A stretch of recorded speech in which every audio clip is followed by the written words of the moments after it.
अस्सलाम वालेकुम दोस्तों, सर्दी की शिद्दत में काफ़ी हद तक इजाफा हो चुका है और अगर ये आप टिप्स फॉलो नहीं करते तो सर्दी में आपके सारे के सारे बर्ड्स एक्सपायर हो जाएंगे क्योंकि सर्दी के मौसम में बर्ड्स का सर्वाइव करना काफ़ी मुश्किल होता है। तो आपके पास बजीज हों, लव बर्ड्स हों, कॉकटेल हों या फिर बड़े बर्ड्स हों, आपने वीडियो को शुरू से लेकर एंड तक लाजमी वॉच करना है। तो स्टार्ट करते हैं आज की इन्फॉर्मेटिव वीडियो। तो बात कर लेते हैं पहले पॉइंट के बारे में जो कि केजेस की प्लेसमेंट के बारे में है। अगर आपके पास इंडोर सेटअप है तो आप बर्ड्स को कहीं पर भी रख सकते हैं, लेकिन अगर आपके पास आउटडोर सेटअप है तो कोशिश करें कि जिस साइड से डायरेक्ट हवा आती है आपने वहां पे बर्ड्स को नहीं रखना। कोशिश करें कि किसी कॉर्नर में दीवार के साथ बर्ड्स को रखें, तो इस तरह से आपके बर्ड्स को ठंड कम लगेगी। और एक चीज़ आपने लाजमी फॉलो करनी है कि जो स्टिक्स होती हैं वो आप लकड़ी की लगाएं, क्योंकि मेटल स्टिक सर्दी के मौसम में ठंडी हो जाती हैं और आपके बर्ड्स को बुखार होगा और एट द एंड परिंदा एक्सपायर हो जाएगा। इसके बाद बात करते हैं दूसरे पॉइंट के बारे में कि अगर डायरेक्टली आपके बर्ड्स को सूरज की रोशनी लगेगी तो आपके बर्ड्स की बॉडी में विटामिन D3 बनेगा और जो कैल्शियम होता है वो आपके परिंदे के जिस्म में जज्ब होगा और ब्रीडिंग काफी हद तक शानदार हो जाएगी। इसके साथ साथ बर्ड्स की इम्यूनिटी इंक्रीज होती है और सर्दी के मौसम में आपका बर्ड बीमार नहीं होता और परिंदा एक्सपायर नहीं होता। मेरे बर्ड्स माशाल्लाह 5 से 7 अंडोर बच्चों की एवरेज देती हैं। तो मेरे सेटअप में डायरेक्टली सनलाइट आती है, तो सर्दी के मौसम में सुबह के टाइम की जो धूप होती है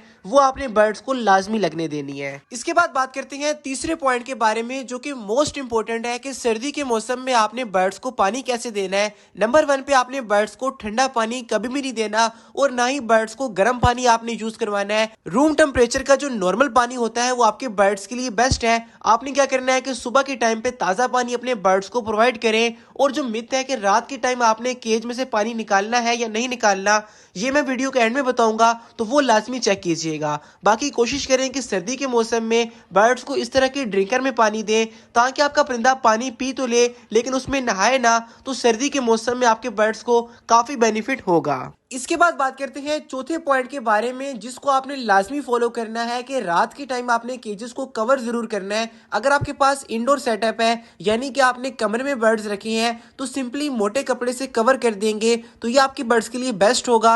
लेकिन अगर आपके पास आउटडोर सेटअप है तो पहले आपने प्लास्टिक की शीट लगानी है, उसके ऊपर मोटी तरपाल लगा दे तो आपके बर्ड्स काफी हद तक बच जाएंगे। तो ये पॉइंट आपने लाजमी इंप्लीमेंट करना है, वरना क्या होगा कि आपके बर्ड्स फूल कर बैठ जाएंगे और एट द एंड परिंदा एक्सपायर हो जाता है। और इसके साथ साथ आपने एयर वेंटिलेशन का ख्याल लाजमी रखना है ताकि जिन बर्ड्स के साथ बच्चे हैं या अंडे हैं उन्हें किसी भी किस्म का नुकसान ना हो। तो केज कवर करने के बाद जो मोस्ट इंपोर्टेंट पॉइंट आता है वो सर्दियों की खुराकों से रिलेटेड आता है कि बर्ड्स को आपने ऐसी कौन सी खुराक देनी है जिससे आपका परिंदा ब्रीडिंग भी अच्छी करे और आपके बर्ड्स को सर्दी ना लगे। नंबर 1 पे जो बॉइल्ड व्हीट होती है वो बर्ड्स को लाजमी दें। सेकंड नंबर पे आप स्प्राउट दे सकते हैं, ताज़ा चिली भी बर्ड्स के लिए काफ़ी शानदार है। और जो एग फूड होता है वो आपने हफ्ते में 2 बार लाजमी देना है। अगर आपको नहीं पता कि एग फूड कैसे बनाती हैं तो डिस्क्रिप्शन में एक वीडियो का लिंक है, इस वीडियो के बाद उसको लाजमी देखिएगा। और आपने करना क्या है कि सर्दी के मौसम में जो भी चीज़ आपने बर्ड्स को देनी है कोशिश करें कि वो बॉयल करके दें ताकि उसकी तासीर गर्म हो जाए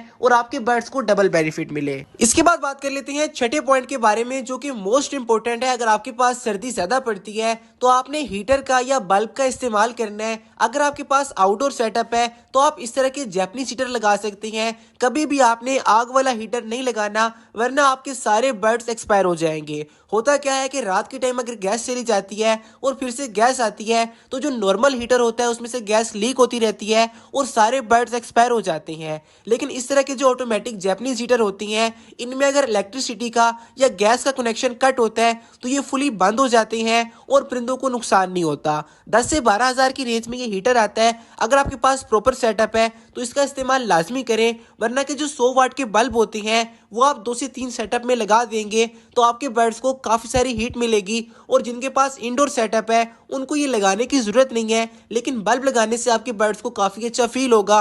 तो आप भी ये पॉइंट इंप्लीमेंट कर सकते हैं। इसके बाद बात कर लेते हैं 7वें और सबसे बड़े मसले की कि सर्दियों की बीमारियों से आपने बर्ड्स को कैसे बचाना है। इस टॉपिक पर डिटेल वीडियो में आगे शेयर करूंगा, लेकिन सबसे पहले महीने में एक बार आपने एंटीबायोटिक बर्ड्स को कोर्स लाजमी करवाना है। आप विब्रामाइसिन का जो कैप्सूल होता है 1 लीटर पानी में डाल के बर्ड्स को पिला दें तो आपके बर्ड्स को काफ़ी अच्छा फील होगा। सेकंड नंबर पे आपने बर्ड्स को ठंड से बचाना है, तो आपके बर्ड्स की जो कोल्डनेस होगी बॉडी में नहीं आएगी और परिंदा काफ़ी सारी बीमारियों से बचा रहेगा। नंबर थर्ड पे आपने बर्ड्स की ड्रॉपिंग को चेक करना है। अगर वो ज़्यादा गीली है या वो बहुत ज़्यादा ड्राई है तब भी ये साइन होता है कि आपका परिंदा बीमार हो रहा है, तो आपने बर्ड्स की प्रॉपर केयर करनी है, क्योंकि सर्दी के मौसम में अगर आपका परिंदा बीमार हो जाए तो बचने के चांसेस काफ़ी कम होती हैं, बर्ड्स की इम्यूनिटी डाउन हो जाती है और सर्दी की लहर आपके बर्ड्स को मार देती है। बर्ड्स की इम्यूनिटी इंक्रीज करने के लिए उनको आप सनलाइट लगने दें, अच्छा कैल्शियम अपने बर्ड्स को यूज करवाएं और हफ्ते में एक बार सेब का सिरका अपने बर्ड्स को लाजमी दें। इससे आपके बर्ड्स का जो रेस्पिरेटरी सिस्टम होगा, बर्ड्स का जो डाइजेस्टिव सिस्टम होगा वो काफी अच्छा रहेगा और आपके बर्ड्स अच्छी ब्रीडिंग करते रहेंगे। इसके बाद बात करते हैं आखिरी पॉइंट की, लेकिन उससे पहले मैं आपको ये बता देता हूँ कि सर्दी के मौसम में आपने रात के टाइम में केजेस से पानी निकालना है या नहीं निकालना। तो दो चीजें हैं, अगर आपके बर्ड्स के साथ बच्चे हैं तो आपने रात को केजेस से पानी नहीं निकालना, क्योंकि जब कभी बर्ड्स दाना खाता है उसके बाद पानी पीता है फिर जाके अपने बच्चों को फीडिंग करवाता है। तो अगर आपके बर्ड्स डायरेक्ट सिर्फ दाना फीड करवा देंगे तो बर्ड्स के बच्चे मर सकती हैं। और अगर आपके बर्ड्स के साथ बच्चे नहीं हैं तो कोशिश करें कि रात के टाइम पानी निकाल दें और मॉर्निंग में जो नॉर्मल नीम गर्म पानी होता है वो अपने बर्ड्स को प्रोवाइड करें। तो अब बात करते हैं आखिरी और सबसे इंपॉर्टेंट पॉइंट के बारे में कि सर्दी के मौसम में कौन से मल्टीविटामिन आपने बर्ड्स को देने हैं, कौन सा कैल्शियम देना है और ब्रीडिंग फार्मूले के लिए मैं अपने बर्ड्स को क्या दे रहा हूं। तो सर्दियों का मौसम हर किस्म के बर्ड्स की ब्रीडिंग के लिए होता है, तो आपने बर्ड्स से भरपूर ब्रीडिंग लेनी है ताकि आपका शौक इंक्रीज हो और जिनके पास बिजनेस प्रोस्पेक्टिव से बर्ड्स हैं उनको भी बेनिफिट मिले। तो नंबर 1 पे आपने बर्ड्स को कैल्शियम ब्लॉक लाजमी इस्तेमाल करवाने हैं। मार्केट से मिलने वाले कैल्शियम ब्लॉक बिल्कुल नहीं देने, या तो आप घर पे खुद नेचुरल कैल्शियम ब्लॉक बना लें या मेरे पास ये होममेड कैल्शियम ब्लॉक होती हैं जो कि आप इस नंबर पे रब्ता करके ऑर्डर कर सकती हैं। सेकंड नंबर पे आपने बर्ड्स को वाइटामिन देनी है। वाइटामिन के लिए नंबर 1 पे जो ताज़ा सब्जियां और फल होती हैं वो बर्ड्स के लिए बहुत ही इंपॉर्टेंट है। और इसके साथ साथ अगर आपने सप्लीमेंट देना है तो मैं अपने बर्ड्स को ये मल्टीविटामिन इस्तेमाल करवा रहा हूँ। इस लिक्विड गोल्ड मल्टीविटामिन के रिजल्ट बहुत ही शानदार है। बर्ड्स की ब्रीडिंग इंक्रीज होती है, जिन बर्ड्स के बच्चे एक्सपायर हो रहे होते हैं उनकी इम्यूनिटी इंक्रीज हो जाती है और सबसे बढ़कर जो बर्ड्स अंडे लगाते हैं लेकिन बच्चे नहीं निकलते उनके लिए लाजवाब चीज है। और नंबर 3 पर मेरे पास ब्रीडिंग फार्मूला अवेलेबल है जो कि 100% आपके बर्ड्स को रिजल्ट देगा। इसकी मनी बैक गारंटी होगी। ये ब्रीडिंग फार्मूला आपने बर्ड्स को सॉफ्ट फूड पर डाल के देना है तो आपके परिंदे इस तरह जल्दी से मीटिंग करेंगे और जबरदस्त किस्म की ब्रीडिंग करना स्टार्ट कर देंगे। अगर इनमें से कुछ भी आपने ऑर्डर करना है तो ये सब मेरे प्रोडक्ट्स हैं, मैं अपने बर्ड्स को इस्तेमाल करवा रहा हूँ। आप भी एक बार ट्राई जरूर कीजिएगा, इंशाल्लाह 100% रिजल्ट आपको मिलेगा। ऑर्डर करने के लिए व्हाट्सएप का नंबर है। और अगर मैं वीडियो को समराइज कर दूं तो पहला पॉइंट है कि आपने केज को सही जगह पे रखना है। सेकंड नंबर पे आपने बर्ड्स को सनलाइट लगने देनी है। नंबर 3 पे आपने पानी बर्ड्स को नीम गर्म देना है। चौथे नंबर पे आपने रात को बर्ड्स की केजेस को कवर करना है। पांचवें नंबर पे आपने बर्ड्स को अच्छी खुराक देनी है। छठे नंबर पे आप हीटर का या बल्ब का इस्तेमाल कर सकती हैं। और 7वां पॉइंट हमारा था बीमारियों से रिलेटेड। और सबसे एंड पे आपने ये तीनों चीजें अपने बर्ड्स को देनी है तो आपका परिंदा इंशाल्लाह अच्छे से अच्छी ब्रीडिंग करेगा। लेकिन अगर आपके पास लव बर्ड्स हैं और वो ब्रीडिंग नहीं करे तो लेफ्ट वाली वीडियो क्लिक कर लें। और अगर आपने लव बर्ड्स की म्यूटेशन के बारे में जानना है तो राइट वाली वीडियो बहुत ही इंपॉर्टेंट है। तो मुलाकात उन 3 वीडियोस में, तब तक के लिए अल्लाह हाफिज, फी मानिल्लाह।